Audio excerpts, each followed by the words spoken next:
coloración, o sea, no me dan cianosis, ¿no? Acianóticas. Y la cianótica sí. Las cardiopatías congénitas van a ser malformaciones cardíacas estructurales del corazón o de sus grandes vasos, que van a estar presentes al nacimiento y que se van a originar en las primeras semanas de gestación de acuerdo a la repercusión que éstas vayan a hacer, de acuerdo a la severidad que tengan ellos, ¿no? ¿Existen factores que van a alterar esto? Sí, el peso del niño. Generalmente esto, la cianótica, generalmente lo vamos a ver en niños pequeños, ¿no es cierto? Porque no llega, como ya ocasiona una comunicación, por ejemplo, una comunicación del lado derecho de las aurículas, del lado izquierdo del corazón, del ventrículo izquierdo o ventrículo derecho, va a haber una repercusión hemodinámica. ¿Alguna vez han escuchado repercusión hemodinámica?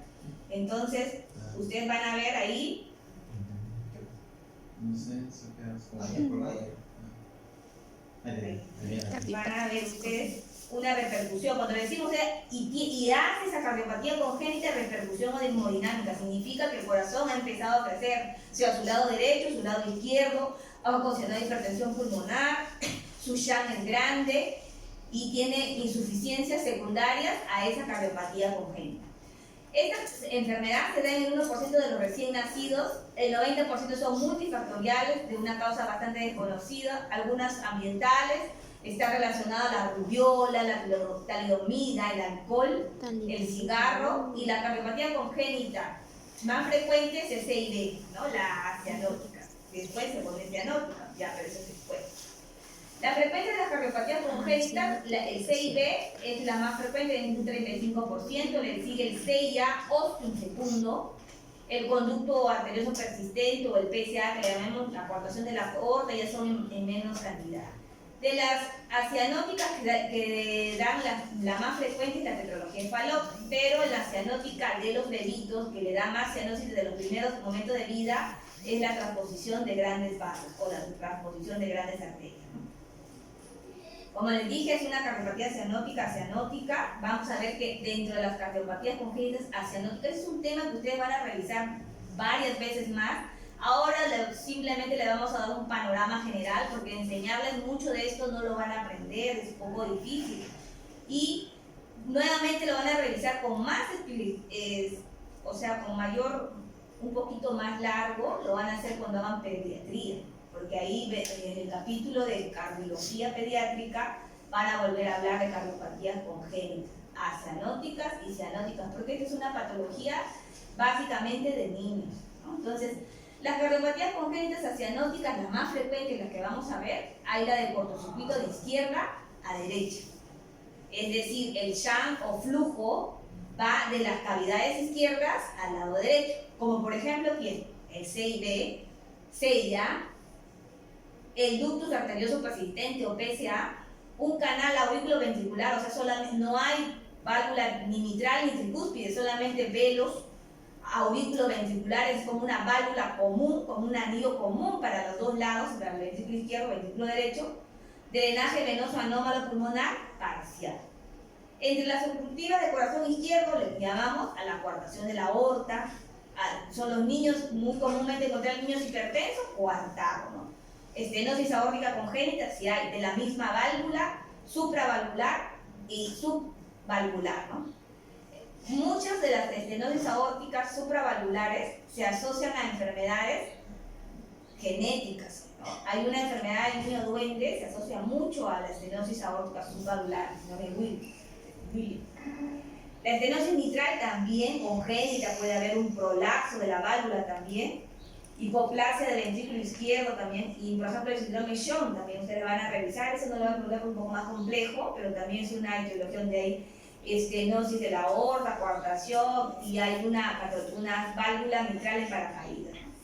Insuficiencias valvulares también pueden haber, insuficiencia mitral, aórtica, estenosis pulmonar, muy común en los niños.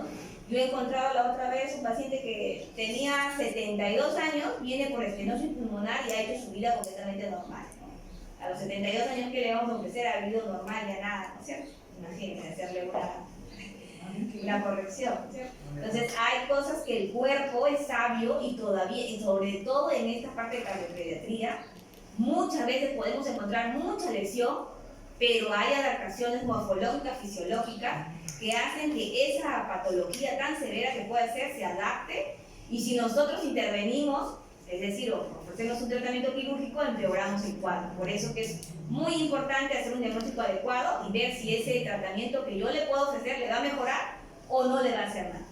Lamentablemente, en la parte de cardiopatías congénitas acianóticas, cuando ustedes van a ver, el tratamiento que se les puede ofrecer, sobre todo a los pacientes cuando tienen ventrículo único, ventrículo hipoplástico, es muy pobre.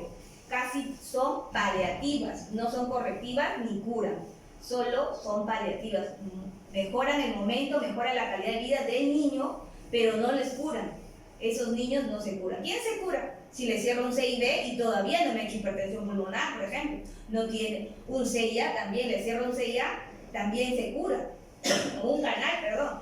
Pero si ya tiene, por ejemplo, una tetralogía de Fallot con hipertensión pulmonar severa, ventrículo único, que no mueren a los pequeños, no mueren, atresia tricuspidia, con estenosis pulmonar, ahí sí es bien difícil, ¿no? Son niños que a los padres se les dice que les ofrecemos un tratamiento paliativo, que no cura la enfermedad, porque si no unos van a la sala de operaciones y muchos de ellos mueren, y que el padre dijo, o sale normal, digamos, es compensado en la cirugía, y dicen, pero ahora le ofrecemos, por ejemplo, ustedes van a escuchar Glenn, Fontan, cirugías correctivas a posteriori, o paliativas a posteriori también. Entonces, pero si ya me operaron, ¿para qué otra vez? No, es que no le hemos curado, dependiendo de la patología.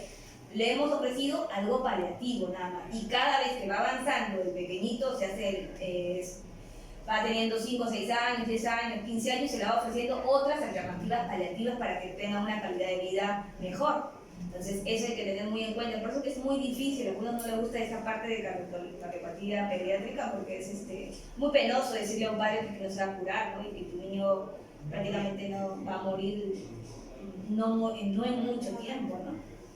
Entonces, en las cardiopatías congénitas acianóticas, como les dije, vamos a ver la más común que vemos, la más común, es la comunicación interauricular. ¿Qué es? Es una presencia de un defecto en el tabique interauricular, comunica las dos aurículas entre sí. Hay un cortocircuito inicialmente que es de izquierda a derecha. Este cortocircuito puede invertirse cuando el corazón derecho gana las presiones al corazón izquierdo. Eso quiere decir que ya está en síndrome de Eisenmenger.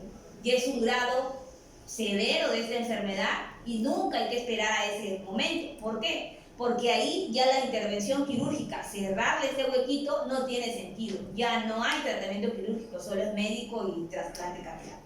Entonces, no vamos a esperar hasta ese momento. Hay un cortocircuito de izquierda a derecha, un hiperflujo pulmonar, la sangre oxigenada de las cavidades derechas, de la aurícula izquierda, perdón, va a provenir de la aurícula izquierda, va a ir hacia la aurícula derecha. Como no se mezcla la sangre que está oxigenada, se mezcla con la sangre no oxigenada, no va a haber un cambio, no va a haber cianosis, es por eso, ¿no?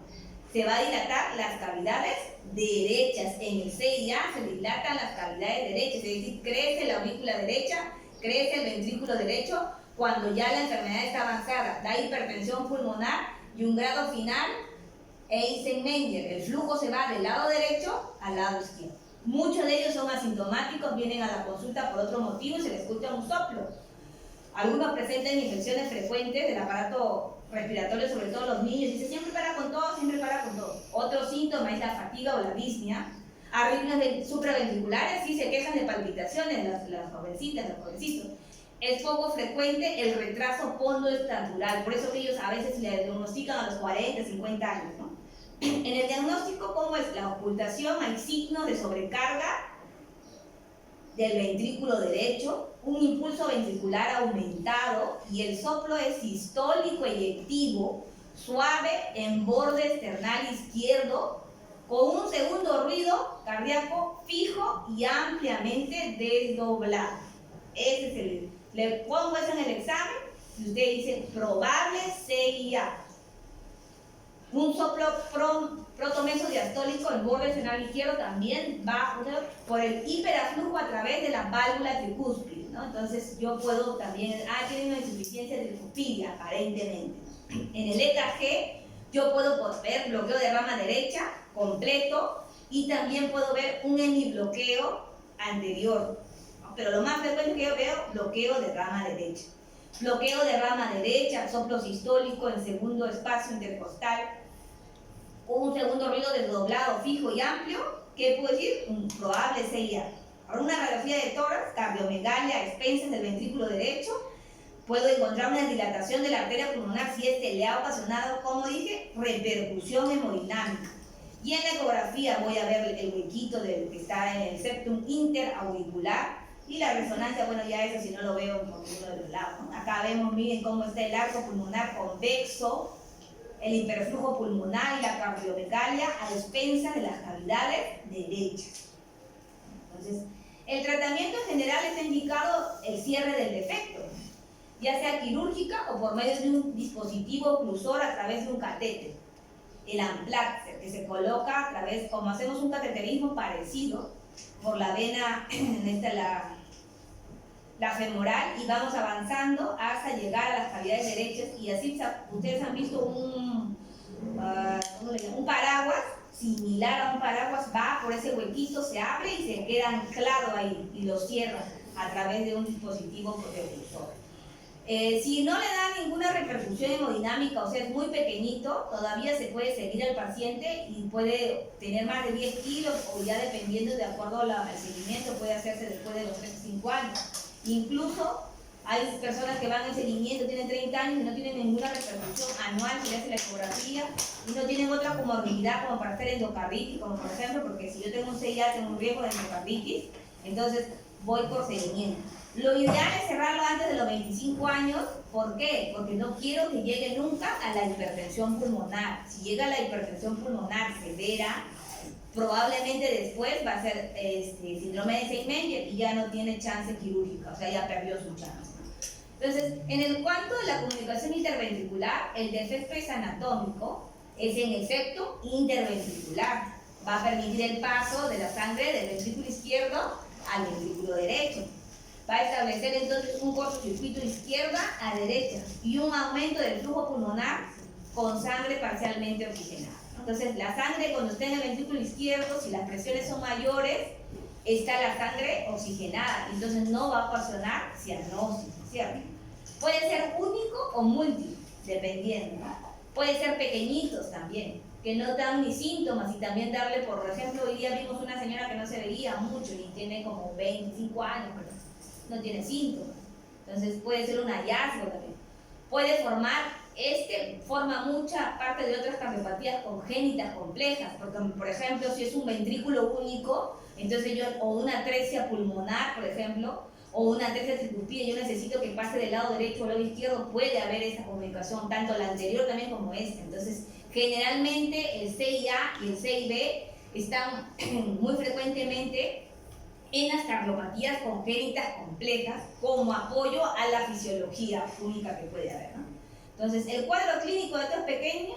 Si el CIB es pequeño, paciente asintomático, se desarrolla normal y presenta solo un soplo, que lo vamos a ver hoy. Si es un CIB mediano o de cortocircuito moderado, puede ocasionarle en el niño sobre todo insuficiencia cardíaca, retardo pornoestatural, fatiga y sudoración. Le dice la mamá, cuando toma la leche se cansa, toma lactancia entrecortada, suda mucho, tose, le dice, porque obviamente en el niño los signos de insuficiencia cardíaca no son iguales como en el adulto. En el niño generalmente se le da la clase funcional cuando hacen las tetadas. El niño, ¿cuánto más o menos teta un niño? Un 10 a 15 minutos. Esos bebitos tetan 3 minutos, se cansan y paran. Un ratito y se paran, un ratito y se paran. Y sudan mucho, se ponen rojos, tosen y se ahogan. Esos son síntomas de insuficiencia cardíaca en los niñitos. Si el CIB es grande o el cortocircuito severo, la insuficiencia cardíaca puede ocasionar taquicardia, taquipnea, fatiga con las tomas de los alimentos. Aquí hay retraso pontoestructural importante. Y si está en niños mayores de 1 año, es muy probable que le lleven a la hipertensión pulmonar, puede llevar al síndrome de Steinmenger. Quiere decir que el flujo que era de izquierda a derecha ya se cambió, va de derecha a izquierda. Aquí hay contaminación de sangre no oxigenada con sangre oxigenada, entonces ya hubo la catástrofe hemodinámica, ya no se le puede cerrar a ese, porque siempre se va a quedar en síndrome de Eisenmenger, entonces ¿para qué le cerramos el defecto congénito? Ya no es su tiempo, ya pasó su tiempo. El síndrome de Eisenmenger va a ser una cianosis progresiva, severa, disney, fatiga, con cambio del cham de la dirección. De lo que era de izquierda a derecha, pasa de derecha a izquierda. Entonces puede haber Eisenmenger en cualquier patología que cambia la dirección del flujo del lado que está oxigenado al lado no oxigenado. En la exploración física, ¿cómo es el soplo? Es un soplo sistólico variable en intensidad y se caracteriza por ser duro, le dicen algunos, y audible ¿sobre dónde? Sobre el borde izquierdo inferior del esternón, o así le caracteriza. El latido es hiperdinámico en la punta del corazón, puede haber hepatomegalia en casos severos y hay un retumbo diastólico, también puede haber, apicalmente, pero este es suave. Y eso se debe al flujo torrencial que pasa a través de la válvula mitral. ¿Puede haber frémito sistólico? Sí, el trill que le digo. Se palpa el soplo holosistólico, sobre todo en el borde izquierdo inferior del esternón. Entonces, ahí yo le puedo preguntar, ¿cómo es el soplo? Soplo holosistólico en el borde izquierdo e inferior del esternón. Latido hiperdinámico de la punta. Retraso fondoestructural. Probablemente, niño con, y le digo el niño que tiene lactancia entrecortada, probablemente un CIB. Entonces, el diagnóstico es ecocardiográfico. Si el CIB es pequeño, casi el EKG no se ve nada. Es normal. Si el defecto es grande, hay crecimiento del ventrículo izquierdo con sobrecarga diastólica, débil. Entonces, hay crecimiento del ventrículo derecho con sobrecarga sistólica. Y un disfasismo. ¿Cómo es esto? R alta y S profunda de B2 a B4. Esto es un poco difícil de aprender, no les voy a enseñar, pero hemos dicho, no les voy a preguntar el examen, pero sí acuerden. Disfasismo, R altas y S profundas de B2 a B4 como lo anterior, probablemente un CIB grande. La radiografía de tórax, CIB pequeño, normal, tan igual como el EKG. CIB grande, cardiomegalia extensa de los dos ventrículos, prominencia del cono de la arteria pulmonar, botón aórtico está normal y un aumento de la vascularidad pulmonar por la hipertensión pulmonar que pueda ya estar produciendo este defecto grande, ¿no?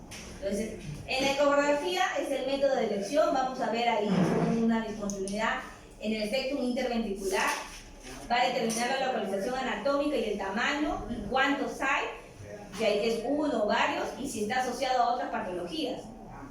Y vemos, como digo, la dirección del gradiente del flujo, si es de izquierda a derecha o ya se pasó al Eisenmenger de derecha a izquierda, ¿no? Comunicación interventricular, aquí podemos ver Spencer, un crecimiento biventricular Spencer de las dos cavidades, prominente del arco de la pulmonar.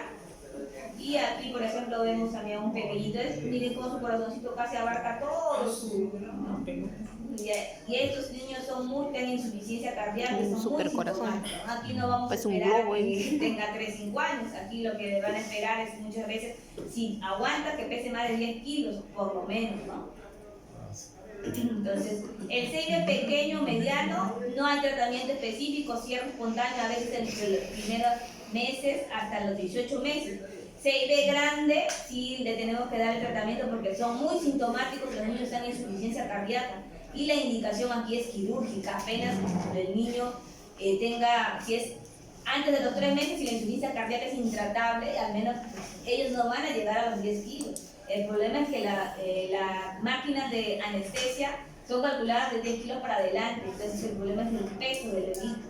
Pero esos niños no aumentan de peso.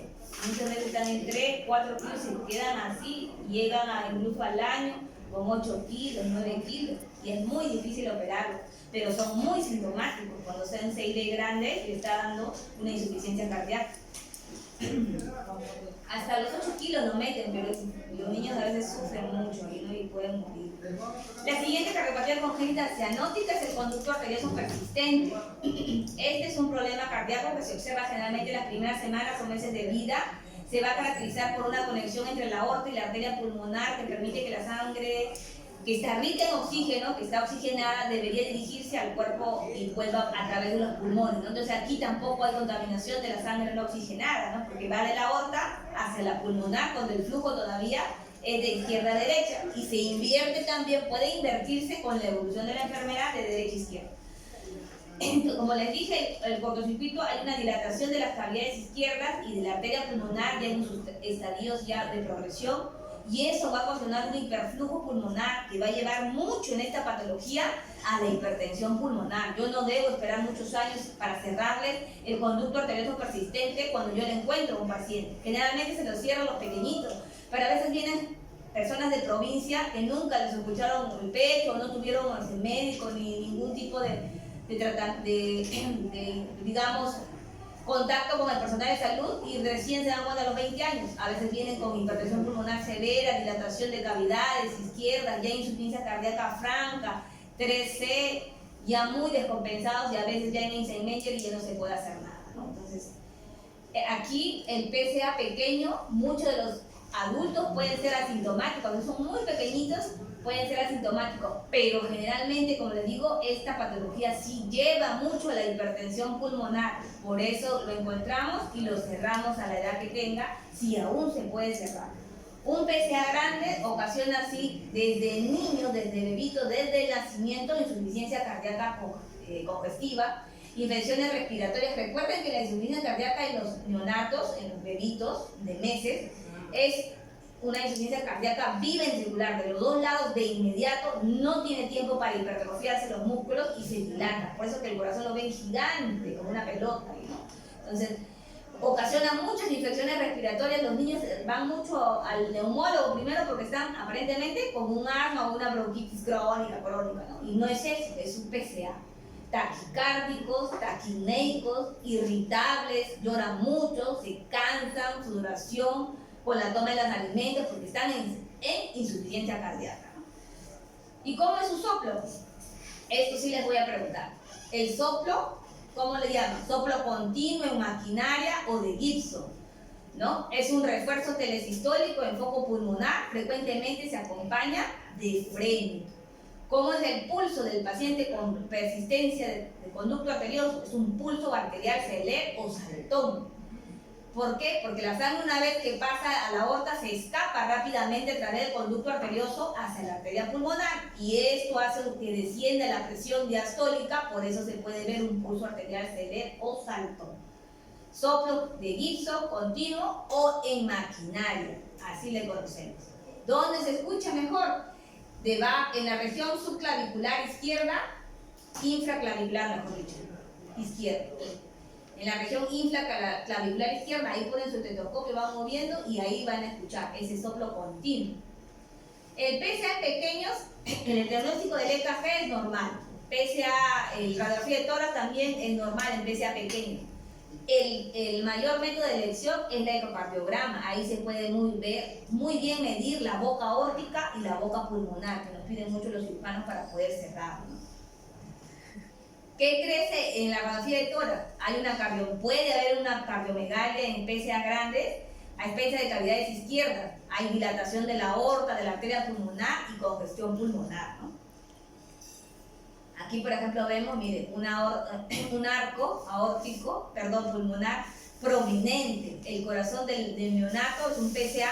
¿Yo puedo decir es un PSA pequeño? No, es un PSA grande porque le está ocasionando dilatación biventricular, crecimiento de las cavidades. Miren el pedículo arterial, cómo está ancho, ¿no?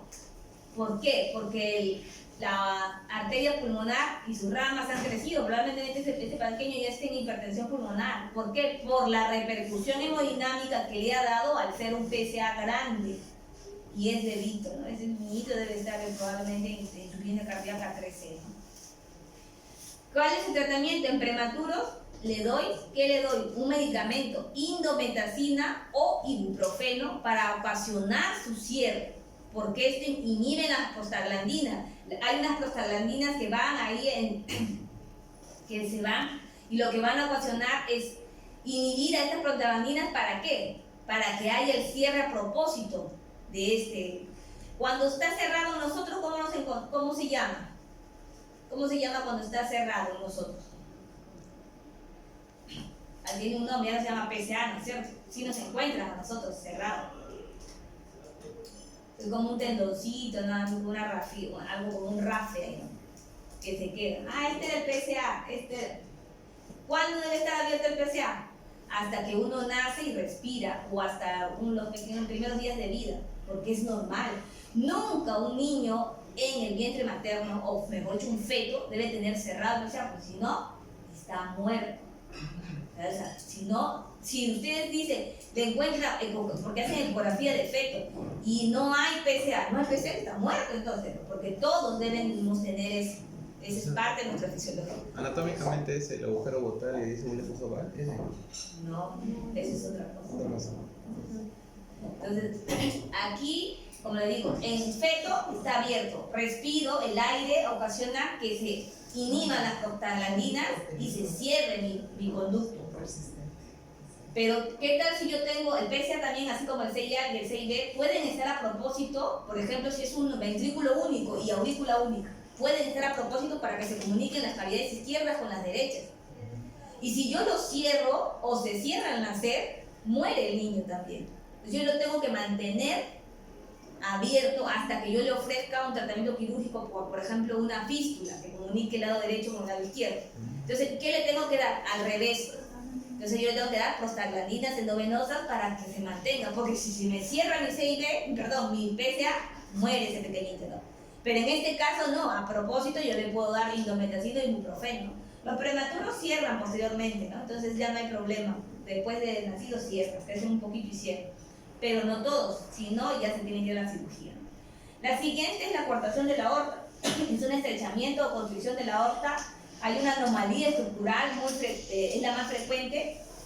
En los hombrecitos son más frecuentes que las mujeres, porque ustedes van a encontrar niños, adolescentes hipertensos y le hacemos diagnóstico de coartación aórtica, ¿no? Hay una cardiomegalia por la hipertrofia, por presión de sobrecarga del ventrículo izquierdo. ¿Cómo hacemos el diagnóstico de coartación aórtica? A veces en la coartación de la aorta no solamente está la aorta coartada, está mal formada, está hipoplásico, ducto persistente, estenosis arterial también de la misma aorta. Puedo encontrar estenosis de la aorta, coartada la aorta a nivel de la aorta descendente torácica y otras malformaciones cardíacas, ¿no? Como por ejemplo el síndrome de Shock. Entonces, la coartación de la aorta puede pertenecer al síndrome de Shock, ¿no? Entonces, no solamente busco coartación de la aorta, busco otras patologías asociadas. Entonces, el diagnóstico de la coartación aórtica severa se suele manifestar entre las primeras y segunda semana de la vida. Entonces, es muy severo, muy galopante. Pero si no es severa, la alteración clínica puede dar todavía, como digo, a la adolescencia, ¿no? ¿Cómo es la diferencia de intensidad de los pulsos de la zona proximal y distal a la coartación? Y también, ¿qué hay cuando le tomo la presión arterial en ambos brazos? Hay hipertensión. ¿Y cómo están en los miembros inferiores? Que casi no le tomamos, ¿no? No le tomamos casi, ¿no? La presión está disminuida. Entonces, aquí en la coartación de la aorta, generalmente en una radiografía de tórax, cuando ya ha ocasionado compromiso hemodinámico, lo que ustedes van a ver es estos signos que ven las flechitas. Ustedes ven como que las costillas están como que los vasos sanguíneos se han hecho una fotocopia, algo así, como que las han impregnado, las han horadado, mejor dicho. Entonces, ¿eso qué implica? Que la presión que ha ocasionado la parte de la coartación de la aorta, esas son ramas de la arteria de la aorta, de las subcostales, se han ocasionado se han puesto encima de como... ¿Cómo le llaman? No más que superponerse, si usted le saca la costilla, van a ver que está como sofocados, algo así. La costilla ya no está lisa, sino que está hundida por la presión. Esa es una tremenda arteria subcostal. No ha provocado como si fuera una cicatriz sobre el hueso, como un sello. Sí, como un sello profundo, como un desnivel. Esa coartación ya tiene, es severa, le dicen, ¿no? Entonces es un signo bastante en la radiografía de tórax. Entonces, cardiopatías congénitas, ahora la cianótica. La tetralogía de Fallot, una de las más frecuentes, consiste en la formación cardíaca secundaria o una hipoplasia de la porción infundibular. 4 características, esto sí puedo preguntar. C y B, obstrucción al flujo de salida del ventrículo derecho, ¿por qué? Por estenosis subinfundibular de la válvula pulmonar. A eso le llamamos obstrucción al flujo de salida del ventrículo derecho. Cabalgamiento de la aorta sobre el C y D e hipertrofia del ventrículo derecho. Entonces, C y D, una estenosis subinfundibular pulmonar, aorta cabalgada y ventrículo derecho hipertrófico. Así puedo programar. Esos son, y si le sumo C y A, se llama pentalogía de Fallot. Si lo sumamos a esos 4, un 6.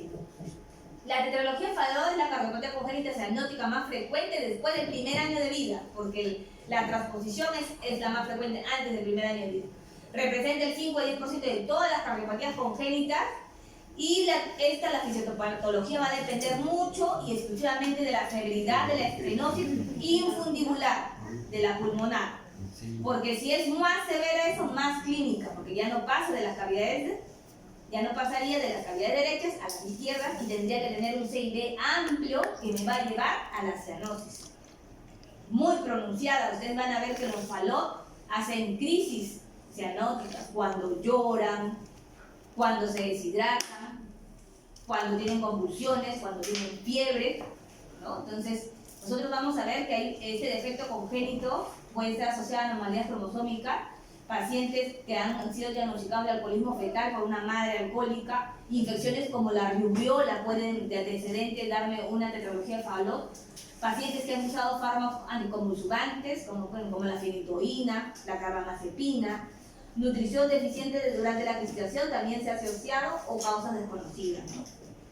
El diagnóstico, el examen físico, un crecimiento normal, cianosis, dedos en palillos de tambor, el clásico. ¿Por qué? Por la hipertensión pulmonar, por la cianosis. Esta sí es muy cianótica, muy cianótica. La insuficiencia cardíaca, ¿hay en Fallot? Sí, pero ¿qué más lo podemos ver en el Fallot? Si yo tengo hipertensión pulmonar, les dije que va a haber eritrocitosis, poliglobulia. Entonces es muy frecuente que en ellos encontremos anemia porque están poliglobúlicos, más que todo. Yo aumento mis glóbulos rojos supuestamente porque me faltan los glóbulos rojos, detecta mi cuerpo. Pero no es así, hay una comunicación. Entonces se mezcla la sangre oxigenada con la no oxigenada y mi cuerpo en compensación produce poliglobulia. Por eso que es muy frecuente encontrar en los Fallot anemia. Pero la anemia en ellos sí me puede dar una insuficiencia cardíaca, la endocarditis también. Lo que voy a encontrar es un impulso del ventrículo derecho, un frémito y un soplo sistólico de segundo ruido disminuido. ¿Por qué? Porque ¿qué puedo encontrar? Si yo encuentro un CIB, ¿dónde voy a encontrar el soplo del CIB? Si encuentro un CIA, el soplo del CIA. Si encuentro, la hipertrofia ventricular derecha no sopla, pero lo que sí sopla es la estenosis subinfundibular de la válvula pulmonar. Entonces yo voy a encontrar un soplo de insuficiencia, mejor dicho, en sístole o en diástole. Si es estenosis, en sístole, ¿no es cierto? ¿En dónde? En el foco pulmonar, ¿no es cierto? La radiografía de tórax, ¿cómo está? Miren, corazón de tamaño normal, a veces, flujo pulmonar disminuido, cono pulmonar abolido y corazón, como es el clásico, como en radiografía de tórax de congénitos, ustedes lo que más deben acordar y lo que más preguntamos es cómo les decimos, corazón en bota o sueco. ¿Ya? Entonces, el electro, ahí está su botita del paciente. Y me parece una botita, ¿no? Me parece la pierna de un pitufo. El electrocardiograma, el eje está a la derecha con hipertrofia de las cavidades derechas, del ventrículo derecho, crecimiento auricular derecho también. Esto se puede hacer diagnóstico por ecografía, por cateterismo, resonancia magnética. Lo que vamos a encontrar en radiografía de tórax, el clásico, corazón en bota o el sueco, que le llamamos, ¿no? Ahí está. Ahí está. ¿Qué crece? El ventrículo. No, se está hipertrofiado, ¿no es cierto? Ahí yo le compro donde está hipertrofiado el ventrículo derecho. Hay crecimiento auricular derecho. Ya en el futuro, el lado izquierdo está normal. El lado derecho está, ¿por qué? ¿Por qué? Porque cuando ustedes, si no cumple esos 4 criterios, no es falot. Tiene que haber C y D, o estenosis subinfundibular, le llamo a la obstrucción del flujo de salida del ventrículo derecho, cabalgamiento de la aorta e hipertrofia. ¿Ustedes qué dicen cabalgamiento de la aorta? La aorta, como no hay una disrupción del septum interventricular, la aorta no está al lado izquierdo, está como encima, cabalgada encima del septum, como que estuviera a la mitad. Está para un ladito del ventrículo izquierdo y un ladito del ventrículo derecho. A eso le llamamos cabalgamiento de la aorta. Entonces, vamos a ver además, aquí les la gotita. El tratamiento, por ejemplo, es médico cuando hay anemia, suplementos de hierro, si hay fiebre y deshidratación porque le da mucha cianosis. Que tengan fiebre o estar deshidratados por una diarrea, les da muchas crisis de cianosis a los falot. No deben estar, no pueden estar. Los falot vienen mucho en la emergencia por eso. Por ejemplo, si tiene una crisis de hipoxia porque mi niñito está con una seca severa y se ha deshidratado, tengo que ponerle morfina, bicarbonato, oxígeno, propanolol para que ese niñito se tranquilice, porque la crisis de hipoxia no es dolorosa, pero le da una ansiedad terrible a los niños con falot, casi como si estuvieran muriendo. Comienzan a desaturar 70 y las mamás pues lloran con ellos, imagínense. Entonces hay que prevenir la endocarditis, sí, porque hay un C y B, grandes sobre todo, ¿no? Entonces los niños deben tener curaditos bien sus dientes, porque ahí es el punto de partida más frecuente de C y B, de endocarditis en los niños. El tratamiento quirúrgico, como les dije, si ya el niño viene muy tarde al tratamiento quirúrgico, le detectan pues a los 8, 10 años, ya ha ocasionado probablemente fístulas aortopulmonares, ya hay una hemicorrección ya solamente paliativa. Ya no puedo, ¿por qué? Porque quiere decir que se formaron nuevas arterias entre la aorta y la pulmonar, y son un montón, como unos bares, digamos, así como un montón, como unas marañas. Y yo no puedo sacar todo eso, ya no puedo cambiar esa fisiología que se ha formado. Ya no, entonces, eso sangra un montón, y los niños con falot, cuando tienen fístulas aortopulmonares, vienen mucho por como una bronquiectasia puede pasar, por sangrado. Entonces, dice, está con bronquiectasia porque ya ha tenido tuberculosis. No, es un falot que ha generado fístulas aortopulmonares, ¿no? ¿Cuándo le ofrezco al reparador? Cuando es pequeñito y no tiene compromiso hemodinámico, no tiene hipertensión pulmonar, le cierro el CIB con un parche, o le disminuyo esa estenosis infundibular. Nuevamente alineo a la aorta y ya está para el ventrículo izquierdo, ya no está cabalgada, ¿no? Entonces eso ahí le doy un reparador, pero muchas veces quedan todavía con estenosis pulmonar y tienen que ser operados cuando ya son adolescentes, ¿no? Por eso que les digo que son varias cirugías en varios tiempos. No se le dice a su padre ya está curado, se va a operar de acá 5 años, 10 años a veces, ¿no? Incluso llegan a los 30 años, pero cuando ya han hecho varias cirugías paliativas algunas. La transposición de los grandes vasos, esta es la que les digo que es la segunda cardiopatía cianótica más frecuente, pero es una de las más frecuentes, menos de 1 año. La arteria pulmonar, ustedes saben que emerge ¿de dónde? Del ventrículo derecho, y la aorta del ventrículo izquierdo, pero aquí es al revés. La arteria pulmonar sale del izquierdo y la aorta del ventrículo derecho, imagínense. Por eso se llama transpuesto de los grandes vasos. En un corazón cuya anatomía interna es habitualmente normal. O sea, solamente se ha cambiado nada más las mangueritas. Y a veces eso también se asocia mucho a destrocardia, ¿no? O sea, el corazón se voltea para el otro lado, al lado derecho, se va al lado izquierdo, y el lado izquierdo, las cavidades izquierdas se van al lado derecho. Pero esto, ¿por qué hizo así? Porque el cuerpo es sabio. Si se fue para un lado, yo también me cambio y me cambio todo. Y ya al final salió del ventrículo derecho la aorta y del ventrículo izquierdo, del ventrículo derecho salió la pulmonar y del izquierdo la aorta. Pero están en destrocardia. Pero fue porque a eso se le llama transfusión de grandes vasos corregida fisiológicamente, ¿no? Puede asociarse a otros defectos siendo el C y B el más frecuente, porque si no, mueren. Imagínense que yo tenga mi pulmonar en mi lado izquierdo y mi aorta en mi lado derecho. ¿Cómo harían? el flujo del lado derecho es menor. ¿Y cómo llevaría mi aorta todo ese flujo? Si tiene que, de ahí saldría. Tendría que ir el C y B a ver para que del lado izquierdo se pasen al lado derecho y pueda compensar el flujo, el volumen latido, ¿no es cierto? Y son cianóticos, porque la aorta está en la parte con la sangre desoxigenada, ¿no? Es más frecuente en varones, sí. El cuadro clínico lo caracteriza la cianosis por una cardiopatía congénita. Muchas veces cuando es corregida no se asocia a dificultad respiratoria, pero si cuando no es corregida sí. Entonces, en el examen físico los pacientes pueden presentar otra alteración, sí, debido a la cianosis. Puede haber un segundo ruido único y soplos cardíacos. ¿Por qué? Ahí los soplos cambian, sí, dependiendo si hay destrocardio o no, porque puede haber destrocardio y ya no está la tricúspide en ese lado ni la mitral en ese lado, están al revés, ¿no es cierto? Entonces hay que ver primero si está destrocárdico o no.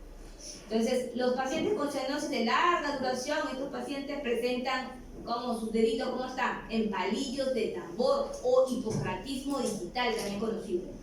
Chapas, ¿a qué le conocemos?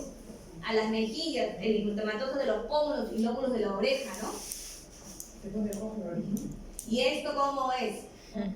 Es un huevito, así le llamamos, la radiografía de tórax del paciente con transposición de grandes vasos no corregida es un huevo. Similar a un huevo. Entonces eso puedo preguntar. Y en la radiografía de tórax da una imagen de forma de huevo. ¿Puede corresponder a qué patología? Transposición de grandes. Transposición de grandes vasos no corregidos. ¿Qué? Es un huevo. En inglés. Aquí, por ejemplo, mire, es un niño con transposición en grandes vasos, pero está corregida en el lado de este lado de acá, el lado derecho, porque se ha ido el corazón destrocárdico, ¿no? Corregida fisiológicamente. Ya no tiene forma de huevo, miren, como el otro lado. El otro lado es no corregida, el que tiene forma de huevo es no corregida. No hay que confundir. Entonces, lo último ya, comunicación venosa pulmonar anómala total. ¿Hay parciales? Sí, pero la total es la que quiero que aprendan, porque las parciales no todas dan cianosis, a veces pueden pasar y no dan cianosis. La total sí da cianosis. Sí, Las venas pulmonares, ¿dónde drenan? En la aurícula izquierda. Pero aquí no drenan en la aurícula izquierda. Pueden drenar, puede haber una vena cava izquierda y pueden drenar a través de la vena cava izquierda. Y la vena cava izquierda drena en la aurícula derecha. Puede drenar en la arteria pulmonar, puede drenar en la vena cava inferior, puede drenar en la vena cava superior, pero no drena en la aurícula izquierda. Tiene que haber un agujero oval o un CIA que permite la comunicación, porque no ve que no le está llegando sangre, porque las venas pulmonares llevan la sangre del pulmón después de que pasó por la arteria pulmonar. Entonces, como sea, tiene que llegar sangre. Si no hubiera un CIA, ¿cómo viviría? Entonces, ¿no es cierto? O un PCA también puede haber. ¿Y aquí cómo se llama este símbolo? Muñeco de Muñeco, o sea, más o menos, no muñeco de nieve, no es, pero es el símbolo en drenaje venoso anómalo pulmonar total. El parcial no da muñeco, el total. Entonces eso también puede ser una pregunta, ¿no? Lo siguiente es la atresia tricúspide, o sea, no hay pasaje de la aurícula derecha al ventrículo derecho. Entonces, ¿qué tiene que haber? CIA, ¿no es cierto? Si no, ¿cómo pasaría la sangre? ¿Cómo viviría ese niño? Entonces debe haber una comunicación.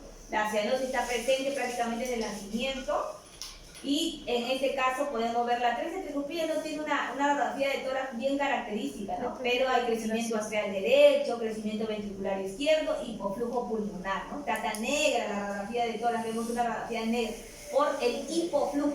Cuando ustedes vean una radiografía de tórax muy bien tomada en un niño y está negra, eso es hipoflujo. Pasa poco flujo a la arteria pulmonar porque hay una obstrucción por algo hay una obstrucción. Y cuando está normal le llamamos de hiperflujo pulmonar incrementado o conservado, ¿no? En las patologías congénitas le llamamos mucho eso, ¿no? Entonces vamos a ver ahora rápidamente.